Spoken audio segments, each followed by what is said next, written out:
Did you enjoy part one of my episode with Prophet Duncan Katende, and now you're ready for more? Well, great, because stay tuned, because here's part two of how the prophetic prepares the way for miracles.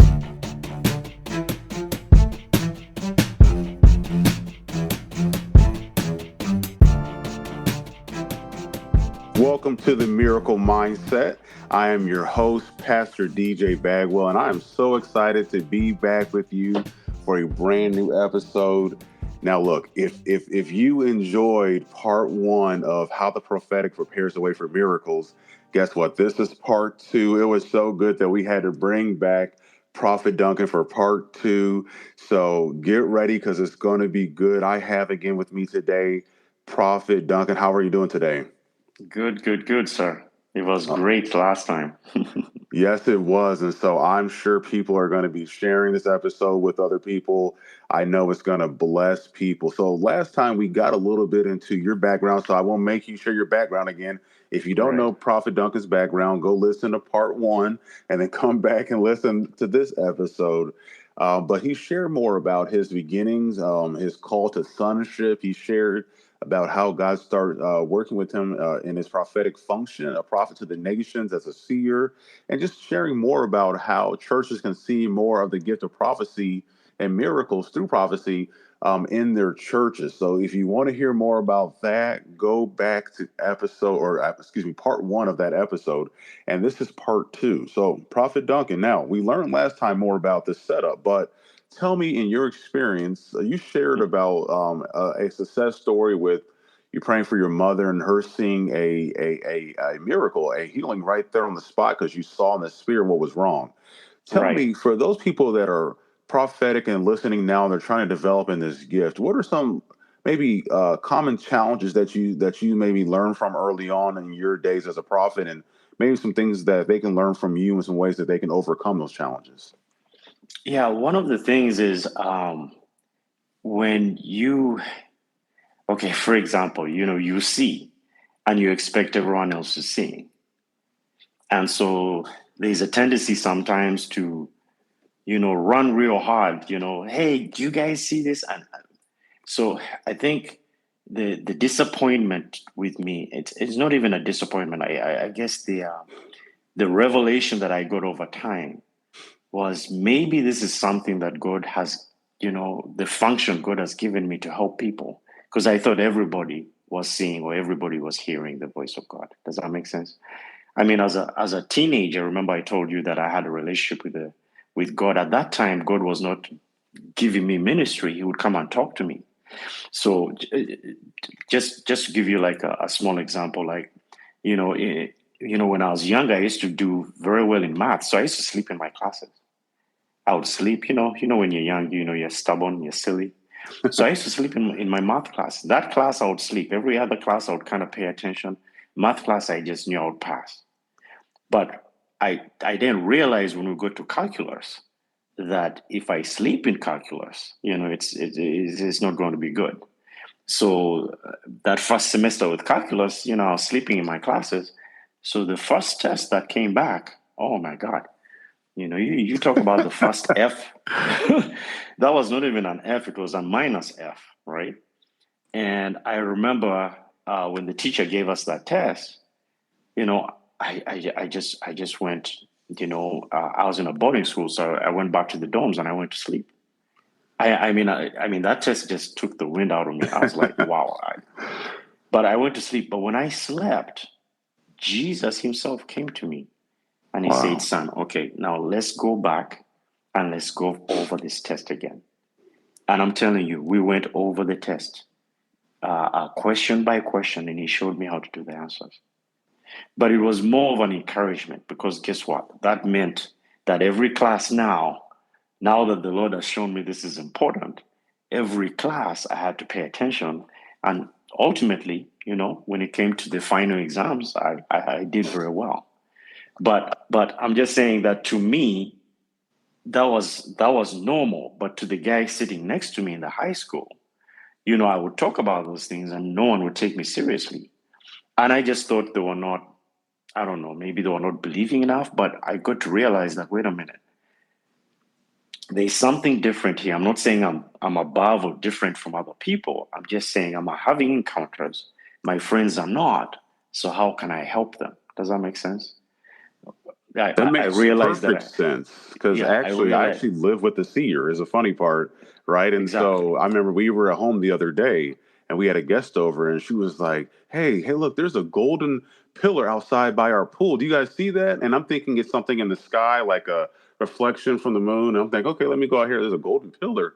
And I'm like, what are you talking about? We all look. She's like, it's right there. You don't see it. I'm thinking, oh, okay, I'm sitting here with the seer. She's expecting me to see this thing. Eventually, I'm okay, what does it look like? And so it's just funny that I think she's experiencing what you did as a teen. So it's important for her to have prophetic Right. mentorship.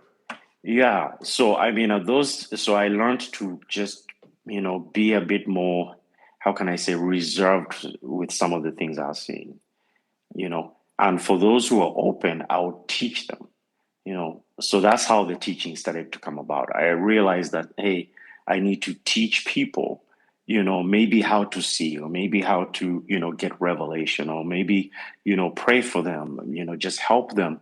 And that's how I found out that this function of mine, it needed to be taught. I needed to mentor people, to discipleship people in this thing. So that's, I mean, you know, Pastor DJ, me and you have met, many times with your Yes. family, and you've seen how I operate. It's like I can't stop talking about God, but it comes out of that place where I want to help people, I want to show people. And by the way, I learned too, but I just know that, I didn't encounter too many of my friends who would tell me that the Lord came and helped them with their calculus test. Yes, I can You tell you know. the Lord has never helped me. First of all, I never took calculus, so that's the first step. But he never helped me with any of my math classes like that in that way. Maybe a prayer, but and that's Right. a cool experience, and that's why it's nice to have different people, right, that in your life that you can learn from. Correct. So what I learned was also, and by the way, also for me, there are people that I look up to. So I learned that there's a process of learning. So one of the things that I like, you imagine this is the Son of God. This is Jesus, the Son of God. You would have expected that when he was born from Mary, he knew everything. And I'm pretty sure he did. But the Bible specifically says that he grew in wisdom and in favor with the Lord and with Yes, men. So there's a process of growing. And so if you know that there's a process of growing, then it's your responsibility to see that you grow. I always tell people all the time that Jesus had 12 disciples, but the word disciple is a Greek word. We say it as though it's an English word, but it's actually like a Greek word. Its origin is Greek. It was not an English word, and it means student. wow, So Jesus had 12 students, but those 12 students became apostles. Does that make sense? that So makes perfect sense. there's always a process of growth. And so what I've learned is when God wants to teach you something, he wants to maybe elevate you, for example, in spiritual things, you need to find someone who's spiritually grown or spiritually mature. And so that person also teaches you. It makes it easy for you. That's so good. Now, here's a question that's popped in my mind or my spirit. Now, as you said that, I can imagine someone listening right now, but like, yeah, but I don't know anyone like that. What do I do? How do I grow if there's no one in my church?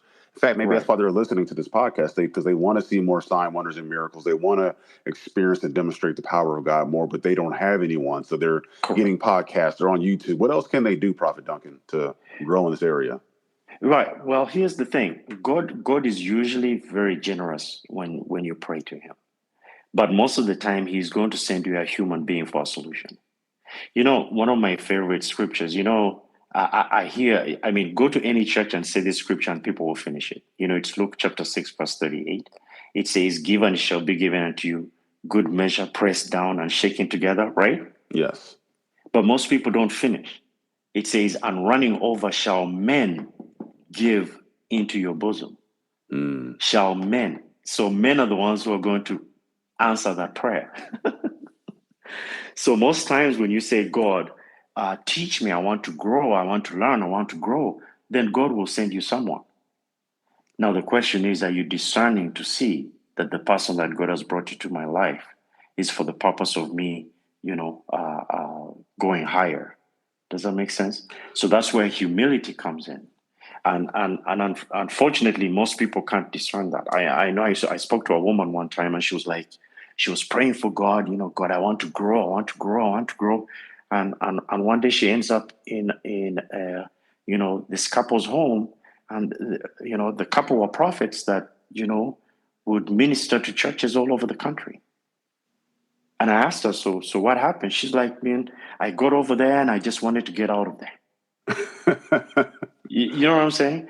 And so I asked her, so did you learn anything? She was like, no, I was only there for a week. I really didn't want to be there, but I want to learn. I'm like, you want to learn? I mean, God sent you some teachers. That is so but good. You didn't discern. You see what I'm saying? So she had to kind of repent, and she had to go back to them and say, hey, man, let me return in humility. I asked God to show me, to grow. Now I'm coming back so that you guys can disciple me and mentor me. But it's always a human to human, because here's the problem. In church, a lot of people say, well, it's just me and God. I'll just hear from God. Well, if God allowed that to happen, there would be no use for church. There would be no use for congregation. Do you see what I'm saying? Yes. Because everyone can hear from God. We're going to get to that stage, but not right now. But right now, we need each other. So what God does is he will say, oh, you want more revelation? I'm going to send someone to bring you revelation. You want to learn how to enter the kingdom? I want to send you someone to teach you how to learn to enter the kingdom. So that's where humility comes in, to be able to discern that, okay, this is the answer. This is who God sent to learn from. And in fact, if you're a listener to this episode, I could tell you from personal experience, my family and I during when there was a worldwide shutdown due to COVID-19 and quarantine, if you will, we started having this experiences with God. And right around that time is when we met Prophet Duncan, and we were able to learn and grow so much and understand these things we were experiencing. And we started having experiences with angels and started experiencing more sign wonders and miracles. And Prophet Duncan really helped us navigate and understand a lot of those things.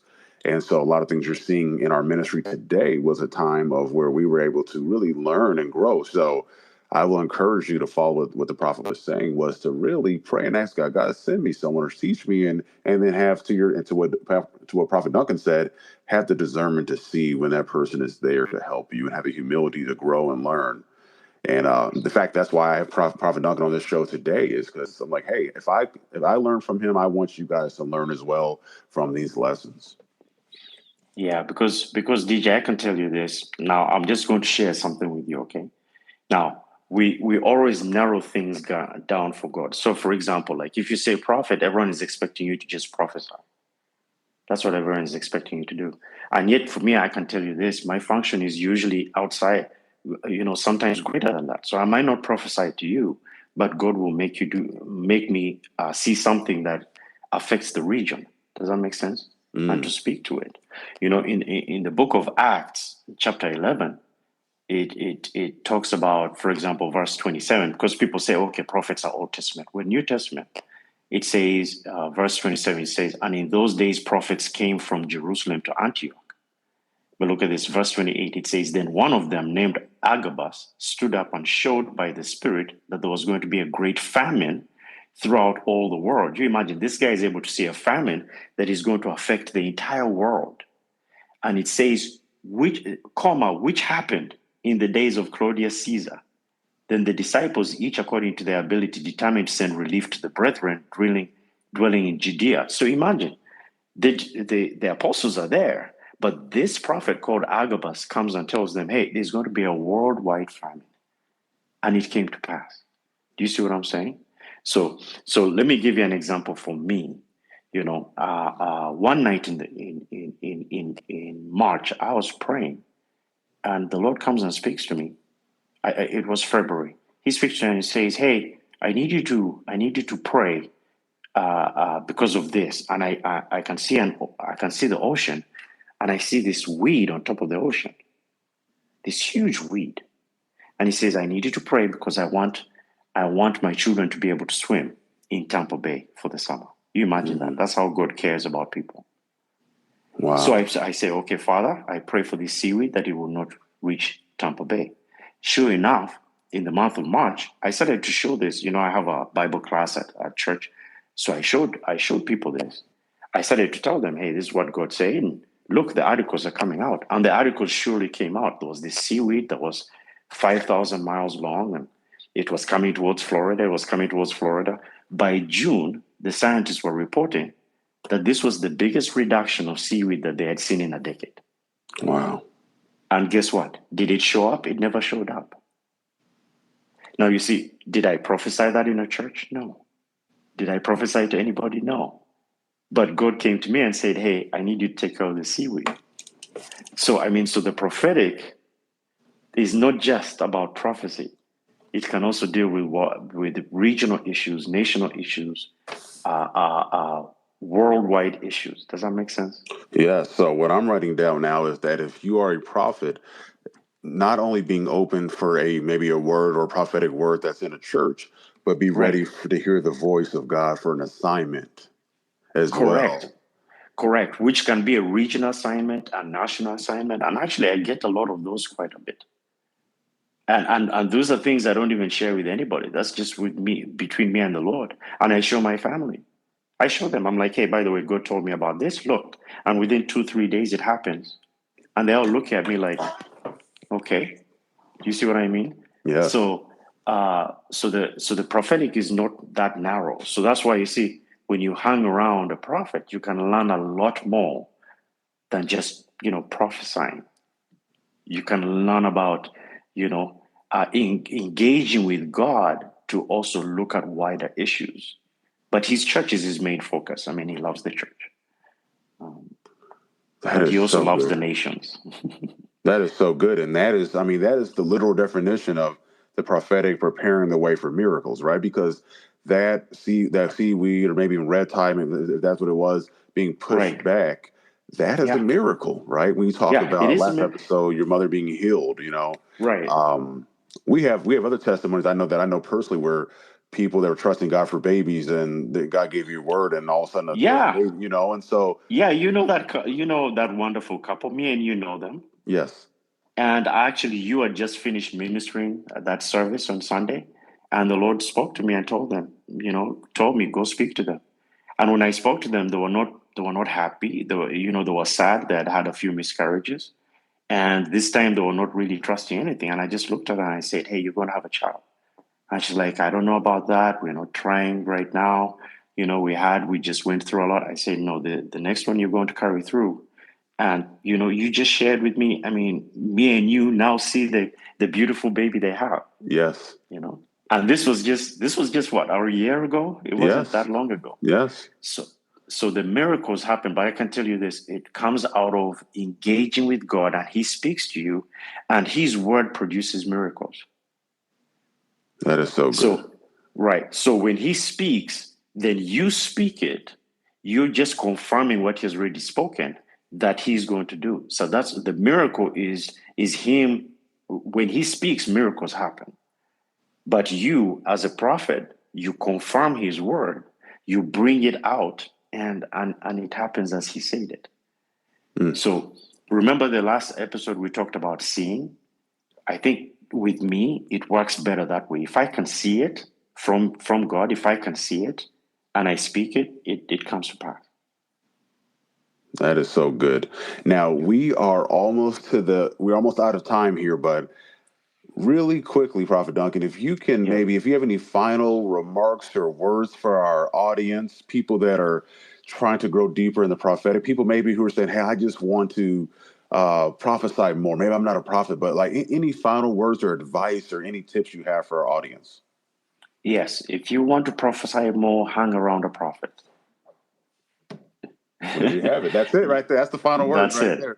there. Yeah.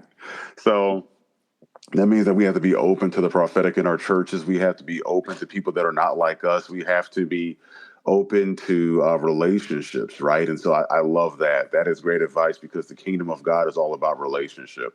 Correct. That's it. That's it. If you can get that relationship with God and relationship with man, then you're in a good place. I love that. I love that. So I pray that you learn from today's episode. I know I did. And I pray that you take those steps of faith to grow in the prophetic, grow and try and pursuing God for number one, sonship and your identity in Him, but then also to see. It said it's good to desire spiritual gifts, and it says especially prophecy. That's in 1 Corinthians 14. And so we want you to go forward, pursue God for it, ask God for it, and as Prophet Duncan said, find people in your life that are ahead of where you are that you could be mentored by and learn from and grow. Correct. So I pray this episode bless you. Now, before we go, Prophet Duncan, I know we talked about your book last time. We want to make sure that people can follow you. Is there anything else, any resources you have? Can people find you online anywhere? Are you building anything? Let us know. Yes. Okay. Yeah. So the main part right now is just the book. I think the Lord, it's so funny. The Lord had told me to write this book years ago, but, I just kept procrastinating. But the book, The Supernatural Ways of God, by Duncan Katende Ndugwa. If you can find that on Amazon, it would really help. I've always had some other resources out there. If you guys actually search my name, let's say on iTunes, you'll find some little recordings I did back in the day, some teachings. So usually those are free. I think you'll also find them on Amazon if you're a Prime member. They're also free as well. So you can hear me teach, some classes or some lessons. But those were not prophetic classes or lessons. I was just doing Bible studies. But anyway, the book is the main resource that I would like to share with everybody. Perfect. And again, we'll put a link to that resources, and we'll spell out his name in case you don't know how to spell his name. Don't worry about that. We'll spell out his name for you. That way you can search properly. Thank you so much, Prophet Duncan. We appreciate your time on 2 episodes. This is our first 2-time part 2 guest, if you will, because there's so much good lessons in there and just a blessing. So I pray this episode blessed you. Remember, subscribe, share with a friend. You can follow me on Instagram at I am DJ Bagwell. You don't want to miss these future episodes, so subscribe. And because we want to make sure that you are growing and understanding how to experience and demonstrate the power of God in your life and the life of the people around you. Until next time, we love you. God bless. Thank you for tuning in to Miracle Mindset with Pastor DJ Bagwell. We're thrilled you're part of our community. Hit that subscribe button and help us spread the word by sharing this show with a friend. Want to dive deeper into more incredible miracles? Visit djbagwell.com and witness powerful testimonies. Share your miracle story and learn more about hosting a live training or service with Pastor DJ at your church. Join us next time, and remember, with a miracle mindset, nothing is impossible.